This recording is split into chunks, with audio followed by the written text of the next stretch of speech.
Hey, what is going on, guys? Welcome back to the Anti-Social Frat House podcast. Today, I'm joined by Sheo, Sup? JJ, Hey, and our very special guest, Spencer. Oh dear God, what is this man doing with tiny bricks? What? Tiny bricks. Tiny like bricks. Legos? Yeah. No, like legit, they're. I mean, I guess bricks are just big size bricks, but he's making a rotisserie oven, and I was What? making chicken with it. That's actually Oh, pretty cool. okay then. Wow. I guess. Okay. Random topic to start it off with, like always. My brain hurts. Yeah. No, I was having trouble thinking about that too. But Spencer, how have you been? What's going on in your life? Anything you can share with us? Moving to a new city alone has its advantages and disadvantages. The main one being I have a lot of money and a lot of time on my hands, and since I can't really go anywhere, uh, yeah, catching up on TV shows, playing games, kicking back. I'm liking it. Nice, nice. Also, apparently, I'm trying to be recruited into the armed forces a solid 4 hours out of every day. Oh my god. That sounds like the army. Yeah. It's the I'm dealing with the Air Force, so they're like, "Oh, you do great." I was like, "No, I don't think I would." Thanks for the offer, though. We'll pay for college. I'm not going back. uh, Sounds about right. Well, today's episode is going to consist a lot about gaming. I believe since the last podcast that was on this channel was all about anime, that we should have a conversation about games. And to start off with, let's just simple question: what's your favorite game? Take it away, don't JJ. everyone jump out at once. Oh, Yeah, I'm yeah, first. yeah. You're first now. I'm special. Okay, got it. Um, my favorite is my favorite when I played it. It's still kind of my favorite now. Conker's Bad Fur Day. Mm-hmm. Old game. You wouldn't get anything like it in this day and age. It's like back when Rare was like actually good before they broke off. It's just you fight a big steaming pile of shit by throwing toilet paper at it as one of the bosses. I remember this. Yes. You play as a fucking adorable little squirrel just trying to go and get his girlfriend back, and at the end you hop into a mech suit from Aliens to throw an alien out of a airlock. Nice. Yeah. Well, Sheo, do you want to tell us how what your favorite game is? so, it's my favorite game from back in the day, but it's not that good anymore, in my opinion, because I played games that have superior graphics, superior stories, but at the time, it was like my favorite game as a kid, and that's Dragon Age Origins. Dragon Age 2 is terrible. Dragon Age Inquisition can't hold my attention. So basically, it was back in the heyday of good old BioWare before they had Andromeda. But you got to go and have your dating sim, just like Fire Emblem. You got to kill the big bad archdemon with the freaking darkspawn, stuff like that. And it was just fun. Nice. Yeah. Spencer, enlighten us on what your favorite game is. So, are we talking overall or specific to generations of consoles? Doesn't matter. You can tell us either or. You can talk however you want to talk on this topic. All right. So, since everyone may not know me, I'm an avid and prolific PlayStation player, and I am one of the 12 people that own a Vita. Hey, I'm one of those 12 people too. Hey, better than owning a Stadia. And I've, on that console, there are two games that I've put tons of hours and battery cycles into. That is Uncharted Golden Abyss, which at this point, I can pretty much tell you where all the enemies are in about 7 of the 18 overall. Actually, no, wait, there's like 30 chapters. I know a pretty good amount of where the enemies are and how to beat everyone. And another one is Spy Hunter, which calls back to my childhood and simpler, less stressful times in life. That's a fair for it to be your favorite. I guess What's yours? Yeah, I was about to say. I guess it's my turn. So I was actually trying to think of it because I didn't have an answer for it before now, but I I would just have to say it has to be a Pokemon game because it's me, and if it has to be a Pokemon game, then I'm going with Pokemon Platinum, purely because it was a part of my life where a lot of things were going on. My family was starting to get in some financial troubles and everything, and I could just jump away from all of that. And it was right before I moved, lost all the friends that I had and had to go start basically almost a new life. And it was my little getaway, you know? It was also the last Pokemon game my parents ever bought for me. They told us the day that they bought it, which I think was Easter that year, that they weren't buying us any more Pokemon games, and so that led to it being the last one that I didn't have to pay for myself. Hmm. So, I thought huh? Go ahead. Oh, well, I was gonna start a new topic, but if you're Oh, gonna, no. I thought you were gonna say something like Beat or Shoot Larry or fucking Doki Doki Literature Club. Yeah. Katawa Shoujo. y'all don't know me at all, then. Nekopara. Oh my god, Oh Lord. y'all wish I was that cultured. We do. I But thought at the it would same be one of time, those. no, go ahead. I thought it was gonna be one of the ones on the Twitch forbidden list. Twitch for Yeah. list. Yeah, have you listened? Yes, Division list. It's so bad. when you mentioned it to us the other time, I looked it up. Nice. And it was awful, but Yeah. also amazing. Now, the next topic that I had planned for this sort of thing was, and we already kind of got into it, were games that had a significant impact on our lives, like one you played during a struggle, one you played during like a certain time, a certain phase of life, one that you just got away from, one you may have played with your parents that had some like impact just because it brought y'all closer together, something like that. Mm-hmm. What is a game that had an impact on your life? And this time we'll let Sheo start this. All right, so I was a pretty bad WoW addict back in my heyday. So I'd have to go with that because I played it since I was 7 and I stopped like last year. So it's like 12 years of my life I played that game. And basically I would just like whenever I didn't have anything to do and was free, I would play that game and just like start over new characters, run them all the way to max level and just keep doing that. So yeah, that World of Warcraft.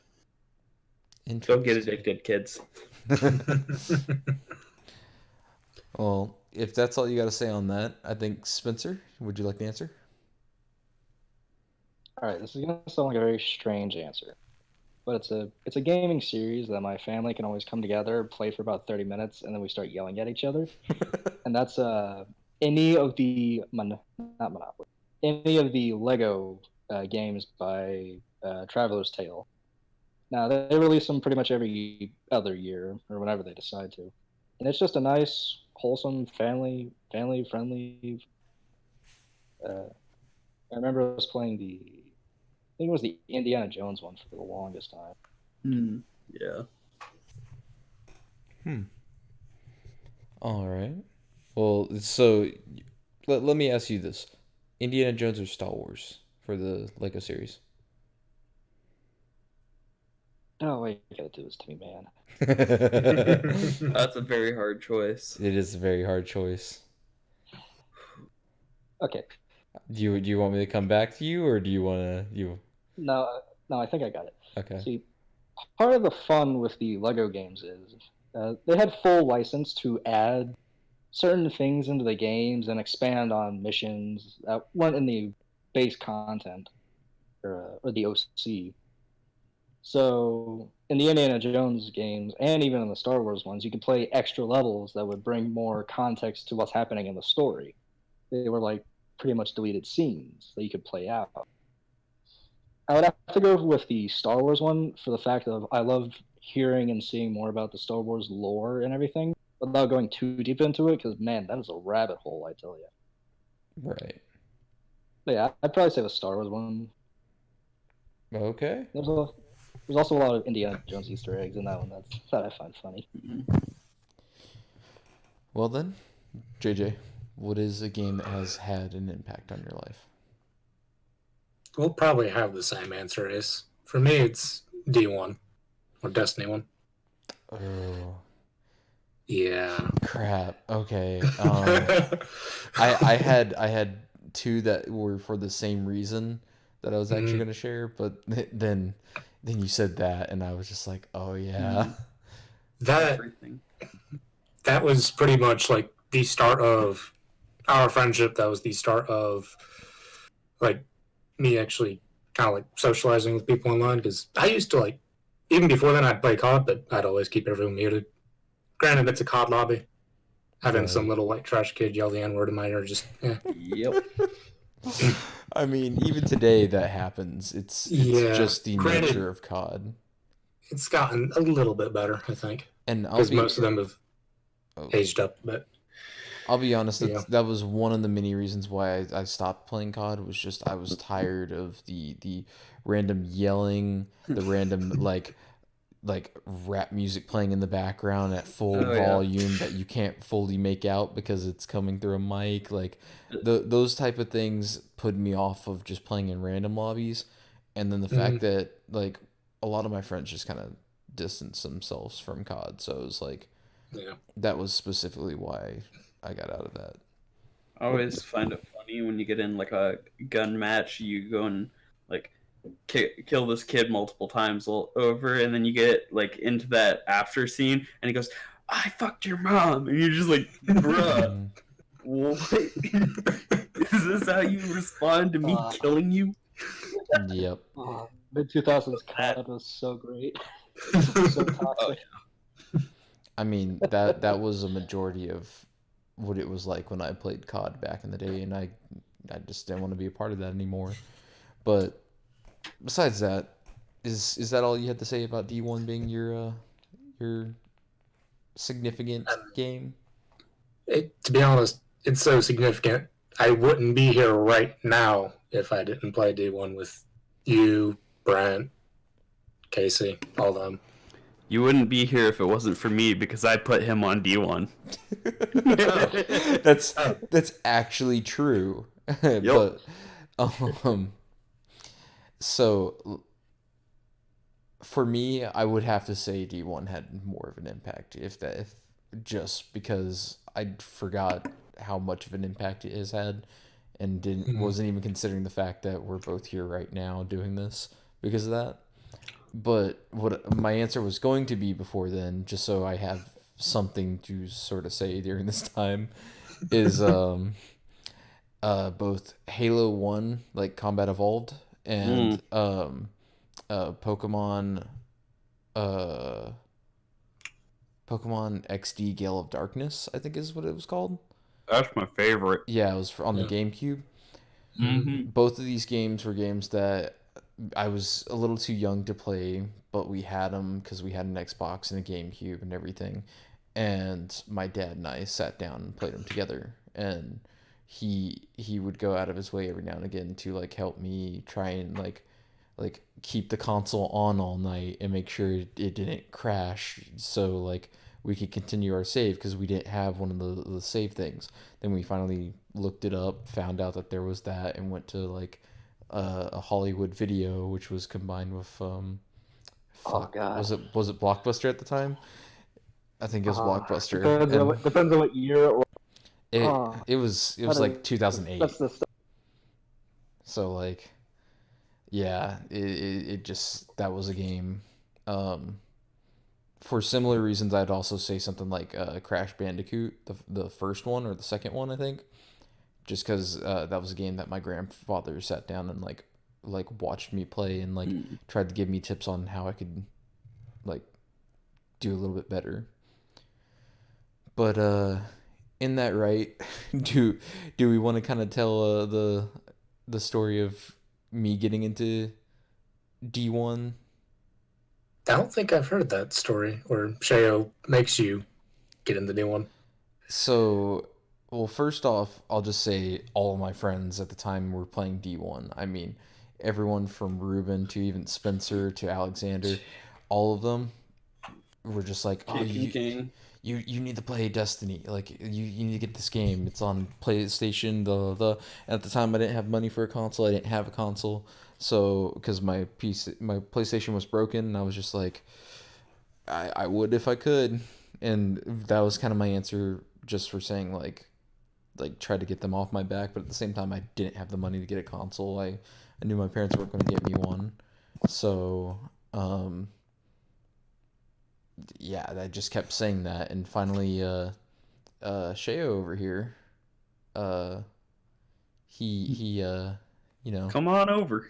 yeah, he got the game when Taken King launched because also didn't have it, but he was told to get it, and he said, "Yo, you should come over to my house. I just got this game called Destiny, and the new DLC just came out, and I heard it's great. You should come watch me play it for a bit." And I was like, "Okay, sure. I'm not doing anything. It's like a random Thursday. Um, cool." So, do you want to take it from there, Sheo? Sure. So, he comes over and like he's laying on my bean bags. I'm sitting on the couch, and it was one of those like tiny couches, so we would have been like butt to butt if he was on it. So that's why I didn't share my couch. No, No, stop. no, Spencer. Um, so I'm playing it, get through the mission, and then I'm like, "Hey, you want to go and play this? I'm gonna go get a drink." And so I hand him the controller. I come back up. He's playing it and playing it and playing it and playing it. I And it's like 2-3 hours. And It then wasn't he's two, finally, 3 hours. It was like yes, it was. it was an hour and a half, and then I got called to go home. Yeah, But I kept asking you. I it kept was. turning to you and going like, "Hey, are you sure you're okay with me just playing this the whole time? Like, you Yeah, sure that you don't was want like to my take it?" second character though, so I Oh, wasn't. I didn't mind it. that's true. You were I playing a think it was hunter. Hunter. It Yeah. was a hunter, and when you handed me the controller, you just started the mission to get your Night Stalker class. Yep. So at that point, I was Oh just man. like, "Oh, I'm in love And with that Night Stalker." started his addiction. Yep. Yep. No, I remember the hype train for D1. Oh, the that was so high. yeah, it was very high. Mhm. No, but literally like the the overall like kind of addiction that I had at the start was way higher than y'all see now because it was like after I played it, I wanted to go back over. Sorry about that, guys. We had to do a quick cut. Ran into a little issue, you know. Um, so, anyways, we were telling the story about how I first kind of got addicted to Destiny, and I went over to Sheo's house one day and was just like, "Oh, let's." I wanted to play it more, but he wanted to show me a different game, and so I was kind of upset. And so I finally was just like, "Oh, I have this GameStop gift card. Let me try and buy the game." And it just so happened I had enough to get a Xbox brand PlayStation controller and the game with the Taken King DLC, and I was like, "Oh, hell yeah. That means I should be able to like play because I have a PS4. Let me just try to fix it." Issue is I couldn't fix the PS4 at all. Sir, So, huh? sir, Yeah. there's something wrong with your chronology there. What? Taken King didn't originally launch on PS3, PS3. Okay, dude, it's been so long. I honestly I know. haven't. I know. So I had a broken PS3, and I bought it for PS3 and a PS3 controller. Let's reiterate that real quick. Um, and so I literally waited for a whole nother Christmas to show up for me to get the money to go to GameStop on Christmas Day and buy a used PS3 just so I could play this damn game. And the worst part was is that I sat around with without a mic, and I used to play the game all the time and make a ton of friends on it without a mic. And so it was like by I think March of the next year I'd finally gotten a mic, and it was finally like time for me to start meeting new people. Or I even had my own little group that I hung around in that they were just waiting for me to buy a mic so they could hear what I sounded like because they had no idea who I was. And thus started the addiction. Mm-hmm. Legit, Kerr. The only thing I remember is you being the lore guy. Oh yeah, no, I'm still the lore guy. Like, you would come to school after, like, I was on top of My Name is Bife and his lore videos, and that was pretty good. But you went deep. Well, The deep dives. Like, so- here's why this thing is this thing. It was like, okay, I don't want to know that, but we have to wait for the next expansion, bruh. How many expansions are there gonna be? Yeah, I mean, it was kind of I went a little overboard just because I do like lore like that. Any game's lore, I will get into if it can hook me, and the writing behind Destiny just had me hooked. I remember specifically, if we want to like find a specific example, was when the Taken King was like big and popping, and like everything in it was had something to do and something to chase for. I remember I even after you only needed 45 calcified fragments to get the touch of mouse or whatever, I still went and got all 50 just so I could read the whole book of sorrow. And then I spent like a day while I was like in college classes, like just kind of sitting around outside my college classes in between classes and stuff, just reading every lore piece to the thing. And just so everyone knows, that's 50 pages minimum that I was reading, because some of them were longer than others and some were shorter than others. Mm-hmm. It was insane, but I spent way too much time reading into that lore. So, Ace, What? can you tell me the lore behind the Colonel and why he's the leader of the darkness? I think did we already go over this? Not in the podcast, I don't think. No. Oh, that's right. No, we did it like right after the last podcast. Yep. So, Pete, ready? Are you ready for this? Okay. Yeah. So the Colonel, you know, he's over here. He's all like squawking it up and everything, trying to look innocent because he wants to get close to the Vanguard because he knows getting close to the Vanguard means getting close to the Traveler, you know. And if he's close to the Vanguard and close to our favorite boy Cade, R.A.P. Cade, then he can get close to us because that's our favorite boy. And so, you know, that's why Cade left him to us in his funerals, because Cade was hypnotized by the Colonel and his darkness. Wait. powers. Can you just wait a sec? Wait, what? Are you talking about the damn chicken?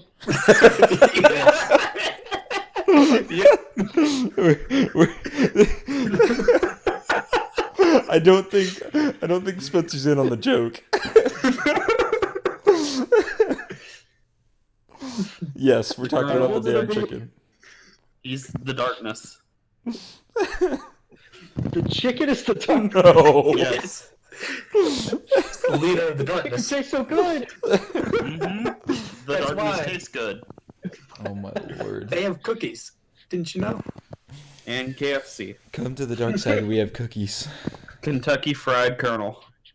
Yeah. I think we should have filled in Spencer on the joke before we started that segment.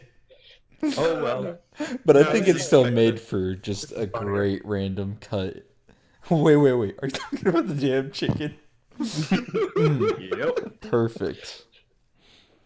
But Uh, so I feel like I've said way too much right now. So I'm gonna ask y'all this next question. I want you to each kind of just go down the line and answer, starting with Spencer, because I think you haven't gone first on the question yet.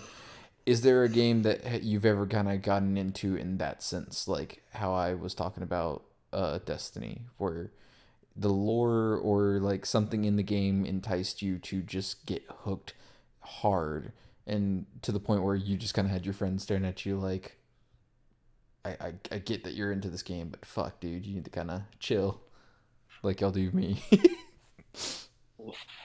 um,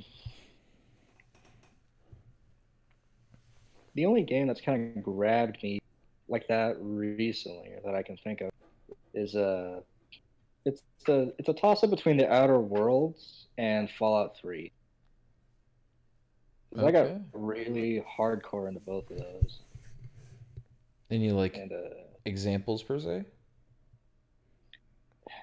it was Fallout 3 first off, and it was just the lore because that was the first Fallout game I had ever played, and I was just fascinated with everything that was happening, why things were happening, and just diving deep into why everything is the way it is, speculating even on why certain things were kind of left unclear, what's happening, and I played through the story about 3 or 4 different times, doing different things and all getting different results, and it was amazing. I almost got the platinum. I'm okay that I didn't get the platinum. I don't want that story to be done. The way you just go, I almost got the platinum. I'm okay that I didn't get the platinum. Like it makes it sound like you're kind of depressed that you didn't get the platinum. Believe me, I'm not. Well, then So I guess it's either you or me. I guess I'll go. Because as far as getting immersed into a game, like it used to be the Kingdom Hearts series for me. Mm. And then Kingdom Hearts 3 happened. That was one huge disappointment. But I used to really be big on the story of why things were happening. I could explain these specific instances of why this character can do it, but this other character can't, etc., etc. And now I took like a 6-month break from doing that, and I can't remember a damn thing. Fair. Mm-hmm. For me, Final fucking Fantasy 14. Number 14. Lore bombs galore. The last thing you want in your Final Fantasy 14 is lore bombs, but that's what you get with the Shadowbringers expansion. oh dude, Shadowbringers was insane. Yeah, the whole Highland and Zodiac bombs along with Emmett Stalker, I was just like, nah. Oh, especially in 5.2. Yeah. I still haven't played through 5.2. The most I've done in I think 5.2 was the raids. Yeah. You go. That's about it. Granted, it was kind of interesting seeing that the Echo is something everyone can obtain. Yeah. You fucking what? Play 5.2 Ace. You need to. It's too good. Yeah. Ugh. All you had to say was that, and now I'm like already intrigued. Whoa. How Yeah, we'll dare hop you? on after this and I'll help you through. No. In the arms of the Yardbird. Love it. You. Well, Bickleby. so Pump. You. we all kind of classify ourselves as gamers. No. No, I am the Lord of Sus and a princess. that's true. Correct yourself. Just go along with it for this topic. Cool. Um, so since we all kind of classify ourselves as gamers, um, what would you say is like the big game that solidified you into knowing you were a gamer? Like I mean, like we've all played games and since we were younger and everything like that, but like there was a point where you had to kind of realize by you playing this game so much you had kind of became a gamer. Let me ask you a quick question You were though. part of that culture. How are we defining gamer in this sense? Because technically, people that casually play on their phones, like mobile games like Candy Crush, are still technically gamers, but Hardcore gamer. okay, hardcore. Got it. So, JJ? I'm gonna throw it back to D1 with this Again? one. Yeah, because that's around the time I like really got into like group stuff with raids, with doing like nightfalls and like solo nightfalls back when Extinguish was a thing. Doing like solo Skolos after taking King. Dude, You know, I dead ass like want to go back and play D1. I wish they would like send it over the PC, or at least just give us the old fucking raids from D1, including like King's Fall and Wrath of the Machine. God, I love King's Fall. I know Oryx got a ton of shit because you couldn't speed up his encounter. My God. Fucking well. It's like that was the point, was his encounter was meant to be done a certain way and it was challenging. And just like how mechanically inclined a lot of that raid is. Right. It's like you're not getting anywhere unless you can do the mechanics. I also it doesn't matter about your DPS. You do the mechanics or you get fucked. Mm-hmm. Sheo? Probably when I started doing raids in Ice Cream Citadel on WoW. Because Ice Cream Citadel was where you had to learn mechanics. Because it was the big bad finisher for fighting the Lich King in World of Warcraft in that expansion. And that was the height of WoW, so everyone, including me, was like, heroin needle! MMO in my needle! MMO in my needle. Yeah, and mind you, I was like 8 or 9 at this time, and I'm fucking raiding with people. Mostly it was with my brother, but yeah. That's perfectly fine.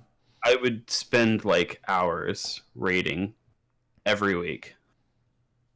It was crazy. Mm-hmm. That's all I gotta say about that. Spencer.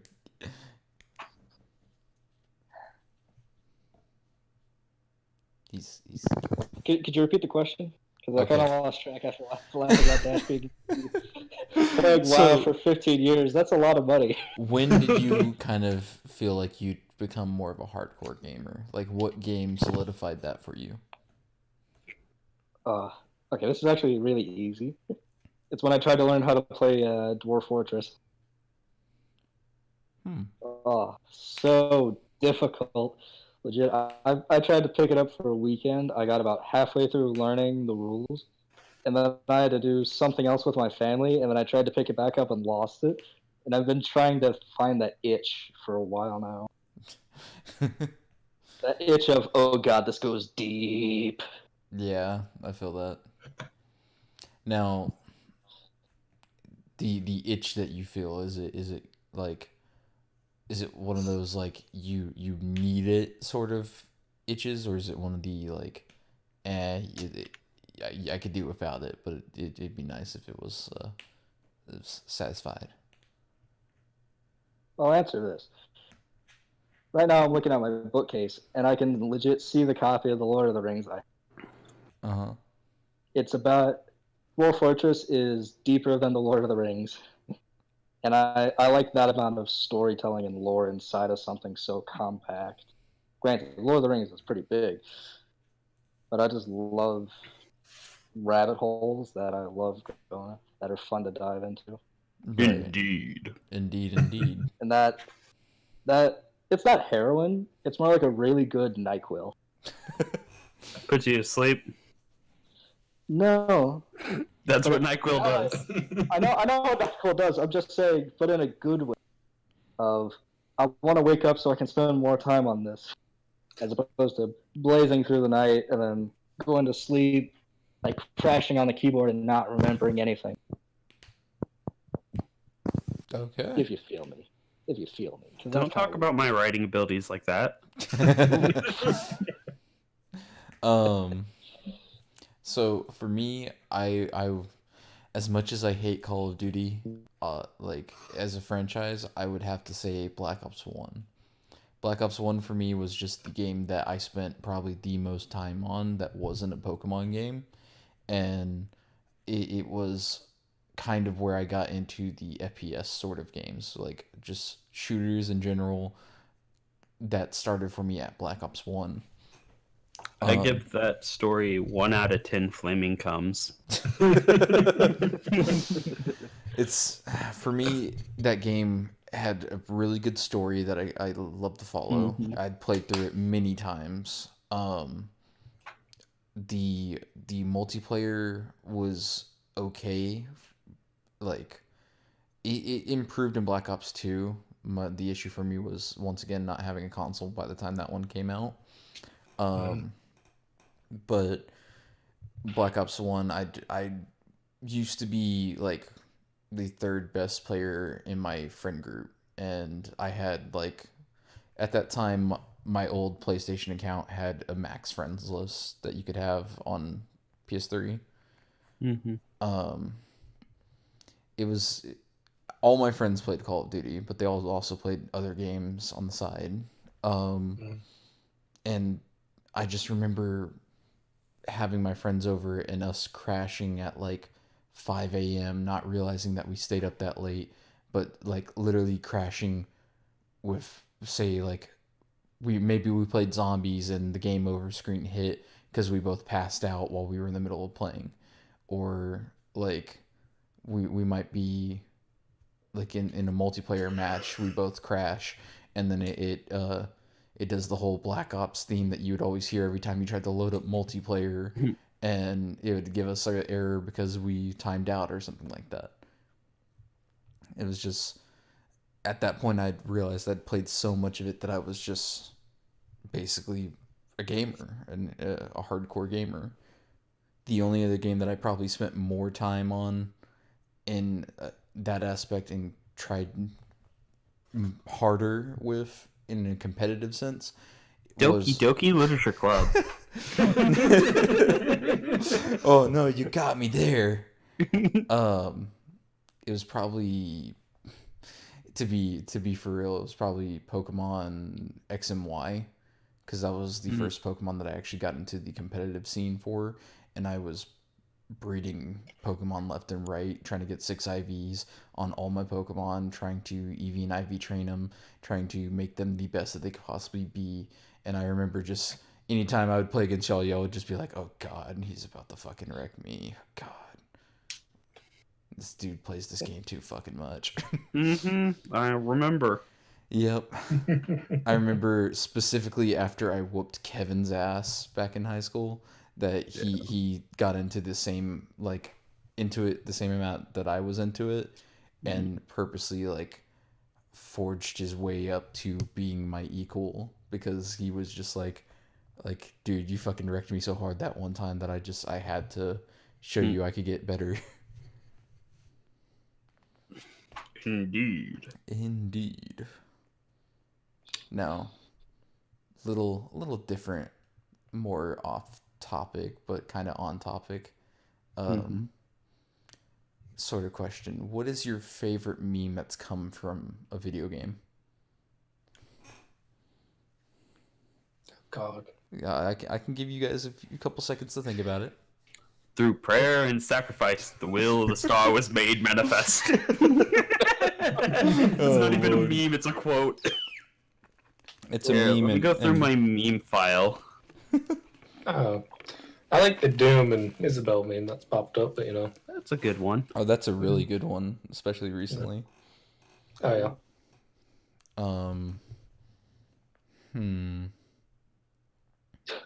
I think a good summarization of my meme taste is that fucking collage I made yesterday that I called the curse.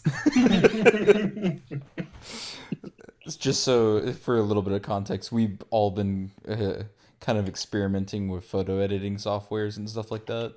And so I've been on Photoshop. They've been on what's the application y'all been on? Affinity. Photo. Affinity Yeah. Photo. And Pixelator. we've Pixelator. We've just been messing around trying to see what abominations we can create. If I you had know. asked me like the last time that we did podcast and all that, for my favorite meme that came out of anime, it would have been Rim Twister. Oh Lord, Oh God, that hurts. we didn't have enough time for Rim Twister. Who's We Rim? had all the time necessary. No, we didn't. Shut up. Shut up. Shut up. Shut up. Oh, dude, I fucking I forgot his name. The dude that created Smash Bros. Mm. Um, Yeah. the whole middle finger thing. That's Yeah, I was looking at that one too.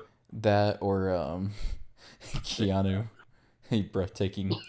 That's not a game, ding ding. No, it's a game because he was on stage presenting for what was it, Cyberpunk It's 2049 or some shit. 27. 27, yeah. Or Sakurai. Sakurai, yeah, that's his name. Beeflith in the background. Beeflith in the background, yes indeed. Dude. But, Game memes. I mean, those are some pretty good ones as of recent. Uganda Knuckles, because that started It's VR chat. I don't know if I'd consider that a game, but okay. well, he also stimulated from Knuckles, the Sonic character, which Sonic originally was a video game. So, Yeah, but the meme originates from VR chat. which is a game on Steam. Even if I you, mean, if you want to call it a one, game, I call it a social instance thing. yeah, same But yeah. difference. I think he's pulling a technicality. Yeah, Yep. definitely. I I will show you the way, my brother. this is so difficult because I don't have that many game memes. Mm-hmm. Can I do something that's like from a show that's based off of a game that's based off of a book? Because if that's the case, I'll just go with The Witcher saying fuck. Okay. Granted, he does say fuck a couple times in the game, so. Yeah, that's true. Every time I hear that, I just laugh because that's all he says. It's just fuck. Fuck. So I'll put that one as mine. Hmm. Oh, the late. Oh God, I can't say that. Yes. You know which one I'm talking about, though. Mm-hmm.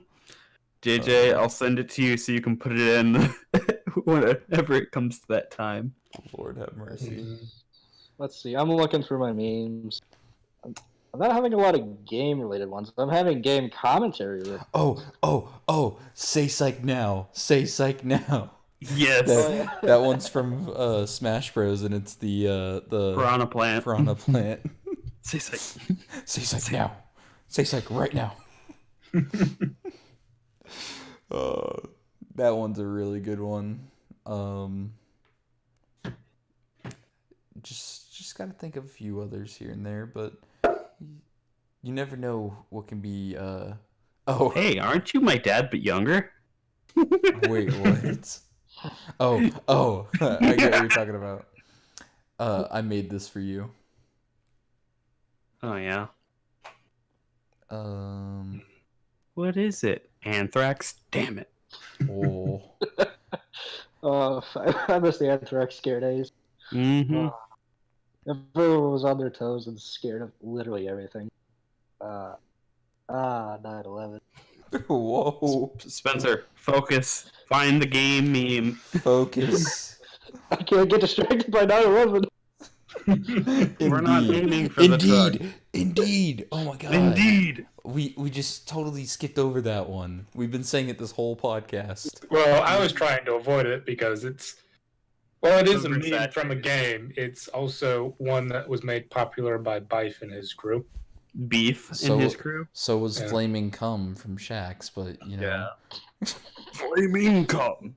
He never actually says that though. That's Twinkle, edited. twinkle, asshole. Twinkle, okay. twinkle, assholes. All right. Someone just came to my head. Peace was never an option. Ah, yes. Oh, peace is never an option. The Untitled Goose Game. the goose that's just holding a knife. Honk. Yeah, I'm running. I don't have a lot of game I love names on that. here. I mean, that's perfectly fine. I was looking for a topic to prolong the podcast, really. Fair enough. We kind of blew through a couple of my questions pretty easily there, boys. Yeah, because it's not prolonged. Questions go fast. I know.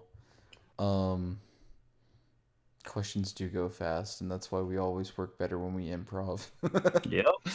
All right. Well, can you just open questions to the floor? Yeah, questions on the floor. If anyone wants to ask one, go ahead.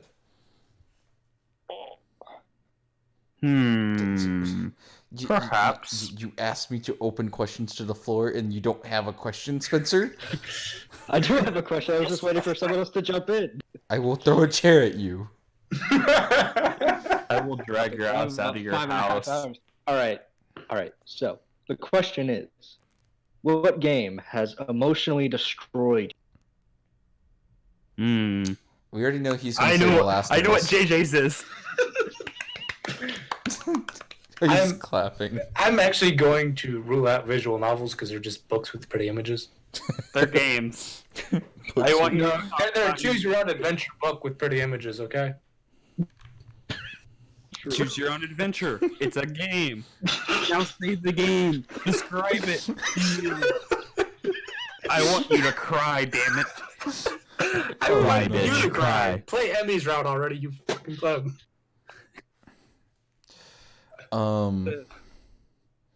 So I'll actually say, I had one more question that I was going to ask, but this is also going to be the answer.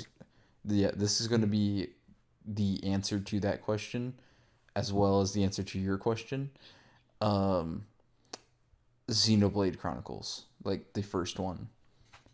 Just because, like, at the very beginning of the game, you get to know the characters, you get to know a bit of the backstory, and then all of a sudden, one of the main characters gets fucking killed off, and you're just like, what the fuck? Like, you wouldn't think a game that kind of started off really peaceful would just jump straight into, oh, one of the main characters is dead already. All right. I'm struggling right now. I honestly can't think of any games outside of visual novels that have like emotionally broken me.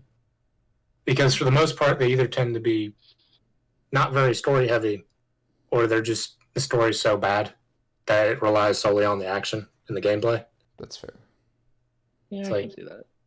So it's like, I just, The other piece to mine that I can also say, because I just remembered it, is the final battle of Xenoblade Chronicles is literally like a battle of ideals. Like, one dude tries to think that because he has the power to be a god, that he should be able to rule over everyone with an iron fist, and anytime that he thinks the world is not to his likings, he should be able to rewrite it as he wants, versus the people that live in the world he has created who fight against him in order to keep what they have known as life and not be wiped from existence.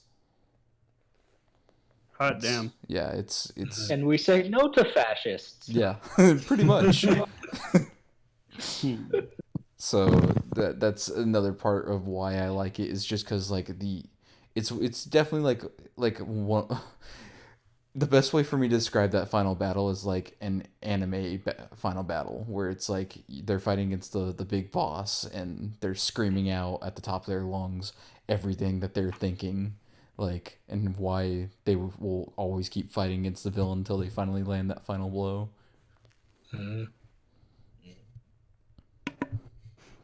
Sheo, you got anything, or do you want me to answer first? I already know.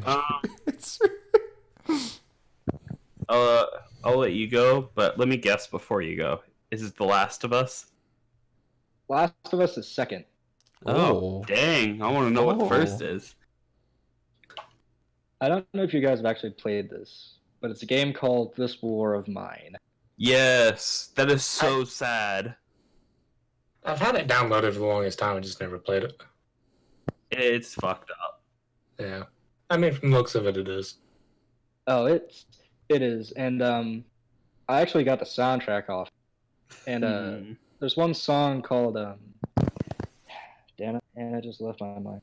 I think it's Things Right and Wrong. Mm-hmm. Yeah, Things Right and Wrong, where it crescendos up at the top. And that's usually when shit hits the fan in the game, and that's when it gets saddest and bleakest. Because I remember playing it for the first time, just being like, it's a war game. It's not going to be bad. Because I come off the heels of I think it was Call of Duty 2. There was like the World War II one. I was like, no, this isn't going to be that bad. So I start playing it, and it's not anywhere what I think it is, which is good because I was ready for a change. But then it just got really sad. And I lost the first group of people I was trying to save as the omnipotent god I am. Yep. They all died. And I was just kind of destroyed by it. Oof. I think I figured mine out. Okay. So it would probably have to... It's going to be, obviously, from Final Fantasy XIV Shadowbringers, because it's so good. Oh, not Heaven's Ward? No, okay. Really? See, I find Harshfont's like death saddening and all that, but I think if you look at the entirety of Shadowbringers, like Emmett Selk's whole journey and all that, like this man's gone thousands of years just to fucking lose, and you're just kind of like, yeah, we're gonna kill you because we have to. And then the whole Ardbert thing. And all his like visions and shit, where you get to see him like try and help people, but he's a spirit, so they die, and he can't do anything. Like that shit, that whole expansion was sadness incarnate. And then there's the hungry caterpillar. That's completely true, and I to expand upon your point there, just for me not knowing the most of the lore and everything, in Final Fantasy XIV, I will say part of the saddest things that I kind of saw in there was knowing that the warriors of darkness that came to our world, that technically warriors of light on their world, still lost. Even after they brought back Minfilia from our world, after they did all that stuff, they still lost. Well, and in the beginning, they did their job too well. Yeah. Like, they fought everything. They won every battle, and they still lost in the end because they did it too good. Yep. And yeah. That is just kind of sad. Other than that, it would probably have to be, I can't remember... You remember the, Lalafell on the Scions? Oh, yeah, not the old guy. Papa Sean. Yeah. Okay, whenever he went to go and activate the same thing that Louis Soix did, I was just like, no, he's gonna die. No! Yeah. I don't know why, but that affected me more than Archibald. I was very sad when he died, because... I was sad that he died, but it didn't hit me until as bad. Yeah, until y'all told me that you get a different Scion based off of the city that you started in. I didn't know. And so I had him and the other chick. I forgot her name. Isla something. No. It's the one that actually reveals her true identity to be his sister. Ida. Yeah. And so I had basically been playing with this dude kind of following me since the beginning, and then just kind of see him die. I was like, what the fuck? Well, and it wasn't even like it was one of those moments where you see him like seal it up, and he's gonna die because of it, and it's something that could have been prevented. Yep. Because I'm pretty sure the warrior light could have taken that bad boy out, but I mean, eventually we did, anyways, didn't we? Yep. Yeah. So it's kind of sad. But Final Fantasy has some really dark history if you read into the lore, and it's really sad. It's not a happy game. You thought this was gonna have a happy ending? You haven't been paying attention, have you? JJ, do you have any? I really can't think of anything that's made me feel like genuinely sad. Probably because I blocked this shit out and escaped from it. That's true. Cade dying did nothing to you? Ooh. Honestly, he just... No. If it was any other character, it wouldn't have worked. To be honest, it's it- just because he's... I didn't care too much about Cade. He's funny, and he was the only good character they had. But because he was the only good character they had, it made him look a lot better than he was. It's true. If it was Zavala in his place, I would not have given a shit. I would have gone, indeed. Guardian dies. Yup. Cool. Indeed. Yeah. Sure. Go ahead. Die. I was on the fringe end of the wire. If it had been Ikora, I would have went, yes, one less bland character. We already have Eris Morn. It kind of felt cheap. Tyler. It felt cheap because, like, if they're gonna, they took out Cade because he was a loved character. They should have taken out all the Vanguard heads.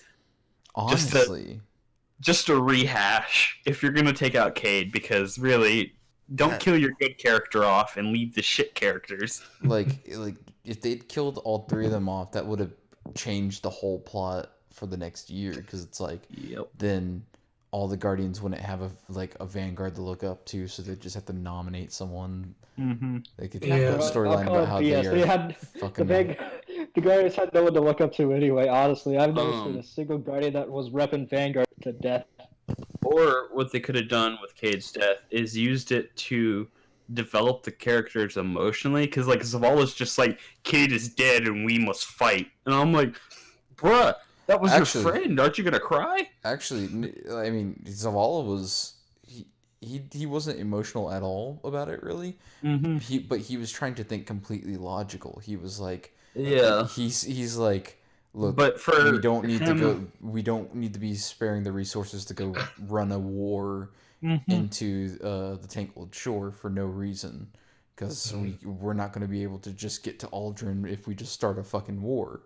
Which, I mean, he's not wrong, but at the same time, it makes him seem like a heartless fucking bastard, because that's one of his close friends. The problem with it was because he's always thinking logically. Yeah. And that could have been a moment where they showed an emotional side, and it would have showed better. If he had been, like, mostly emotional and he put himself together and thought logically in that moment, it would have been good.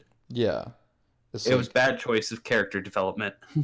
Exactly. And, I mean, all we got out of Ikora was calling Zavala a fucking coward. Yep. And it's like it just to me makes more sense as a driving factor on why our Guardian said in that moment that Aldrin Sov was ours before we walked out of that room, because we knew the Vanguard's not about to do shit about this, so it's on us to do it. Which honestly to me, because I don't know, Sheo, if you got to play through it, but during Season of the Drifter, there was a storyline where you either aligned with the Vanguard or with the Drifter. And I feel like aligning with the Drifter is the canon route, purely because after Cade's death, our trust in the Vanguard had started to wane. Dark Guardian. I would like to retract a previous statement. It wasn't Aisha Tyler, it's Gina. Yeah, no, I knew exactly what you're trying to say, and I knew that was the wrong person. I was like, I've been watching a lot of Archer lately. Yeah. My next question that I just talked about earlier that I was going to ask you guys, what game are you excited for the future? Because Cyberpunk 2077. Agreed. So I don't think there's really anything else like big coming out like this year or early next year. Right. I mean, because Doom Eternal's already out. Everything else has been delayed. Yeah. I will put out a game that I have no clue when it will ever come out, but it's called Age of Aincrad, and it's basically a Sword Art Online game, but without shitty story. They just like ripped the idea that it had and made it their own, and it looks really dope from what they have so far. That sounds cool. They've been working since I started high school. Like Deadass, if they just had an MMO RPG where you just progressed up levels, like their idea, it's fucking dope. Yeah, I've seen some of the concept art that they've released, and it all looks like they're going floor by floor. That's legit. Granted, talking about that reminds me of another developer studio I used to follow back in like high school. Back when SAO was like real big. Yeah. They made like these overambitious promises of actually trying to develop the Nerve gear. Oh. Well, yeah. Yeah, I remember that. Yeah. And and they were talking to, is it Toei Tecmo or whoever does like the STO games? It's like they wanted permadeath in the game as like an actual game mechanic. Bruh. I think just about everyone, because they were like trying to be like loyalists and faithfuls to the lore of Aincrad. Yeah. But that wasn't. That's. I don't think whoever the fuck the publishing company is wanted permadeath, and well, and also if you think about it, originally with SAO, permadeath wasn't a thing until isn't his name Kayaba or something? Like removed that, and it was like you cannot go out and you will die here in the game and outside. I was like, what? But they wanted to develop that kind of hardcore type of thing. It's like, cool. But from a gameplay's perspective, you're going to have a very limited population. Yep. So I think even then, they said there's going to be like a limit of, I think it was 10,000 per server. So I was like, you better pay for a lot of servers. Yeah. Agreed. If they made a Nerve gear, people would line up to go and buy it if it was affordable. Yeah. Honestly, I think the government would probably put sanctions on it at some point because of the implications of the fact that people are going to be totally irresponsible with it. Yeah. And you're gonna have people that don't eat for days, that don't really go to the bathroom and all that. Well, what I'm thinking would be a problem is what if, like, because it has to prevent your body from being able to move. What if someone hacked into everyone's, like, Nerve gear on that server and then just held them hostage for money? Like, that's a possibility. I mean, even like the possibility of like hacking it and then sending a bad like signal through to kill you is a possibility. Like Death Gun, basically. Like, except for didn't Death Gun, it was just two people and he'd lethally inject them. Yeah. But like, it's a possibility of it's those more things of a possibility happen. of just hacking someone and sending a bad electrical current through their nerve gear and killing them. I mean, that's why I think an MMO for a Nerve gear would be have a lot more sanctions on it than if it was like something you put on your head and then you just play the game at your home without internet. Yeah. I think that would be safer. Yeah. I think that's the plot of a Black Mirror episode. Everything's been a plot of Black Mirror episode. Yeah. Actually, I'm excited to go back into No Man's Sky because they've recently pushed out a couple big updates, and the most recent one had mechs in it. Oh yeah, like legit mechs, and I'm excited because they just keep putting out updates, and if the game just keeps getting better, honestly. Oh yeah, it's just, are freighters still buggy where you'll fall through them and die? It's happening a lot less, but it does happen. Yeah, because I got on after they did their like, I think it was their 1 update, whatever their like big update recently was. Beyond. I got something like that. They had freighters. I got one because I guess there's like a random chance you do a quest and some asshole gives you one. Yeah. Oh no, it's not a random one. First time you launch into the new expansion, first time you launch into space, there's a freighter battle. You win the battle, freighter. It happens every single time. It's not Oh, Okay. After that, though, that is random. Okay. Hmm. Yeah, I got the freighter, and I think I played around for like another hour, and then I fell through, and like, oh, there goes my materials into the void of space. Lovely. Oof. I want to play No Man's Sky again. Hey, we should all just hop on for a night and play. Because it's got co-op, right? It's got co-op now. Yeah, but does it have crossplay? If it doesn't, I'll have to buy it on PC.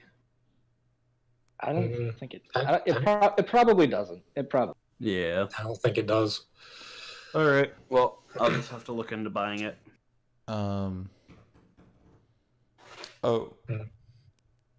So a game the game that I'm excited for in the future is the remake of Xenoblade Chronicles for the Switch, just because I missed out on it when it was originally on the Wii, and then when it came back to 3DS, and even for 3DS, I was just like, God, that's not going to be as good as the original. Nice. Fuck that. Yeah.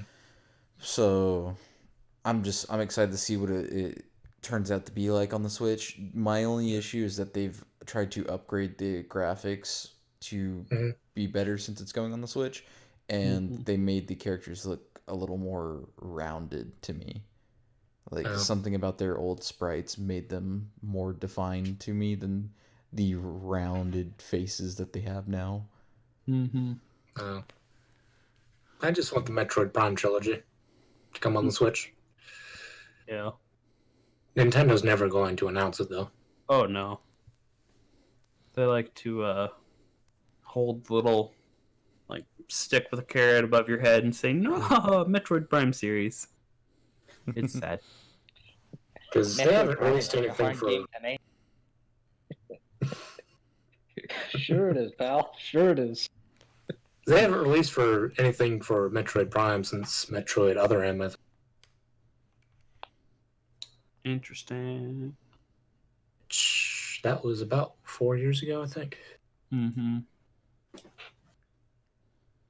But, no. I just want to replay Metroid Prime without actually having to pull out my GameCube. Hey, dude, I don't know. The last summer, I almost bought a GameCube just because I was like, I have the money for it, and it's right here, and I could play so many games that I remember as a kid being really good. Yeah. Speaking of which, I think I've already told both you and Sheo, JJ, but I was watching, I think it was Philip DeFranco, and he said that he was glad that the Final Fantasy VII game basically looked exactly how he remembered it. Because in the sense of, like, the older graphics when you're younger and they're technically new to you seem so much more advanced and so much better. But then if you go play it back now when everything's even more advanced than that, it's like they look like shit. So... I can count the pixels on Tifa's tits. Oh, Lord. Basically. Why are Lara Croft triangulars? Are we back in the 50s with torpedo draws? It's gonna be like Katy Perry from that Firework music video. Oh, yeah. Wow. Yeah. Ooh. So, do we need more questions? Nope, I think that should be it. Well, I have one more. Okay. Oh, okay. okay. Well, one last one to end off the podcast. Okay. What game or games are you guys willing to give another? So it could be games you haven't tried or games you've tried before and just stopped playing for whatever reason and are willing to pick them back. Oh, God. Jeez. Games that I've just, like, dropped for whatever reason, but wouldn't mind giving a second try? Yeah.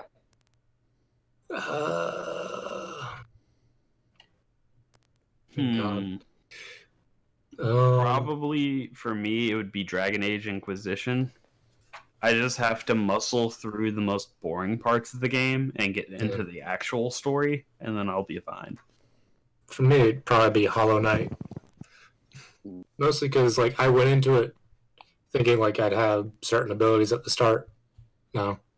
The start's probably like the hardest part because you don't have like a dash. You've only really got attack and like a small jump. So dealing with bosses and maneuvering around is a pain in the ass. Yeah. I'm gonna take it into a totally different genre. Mm-hmm. Outlast 2.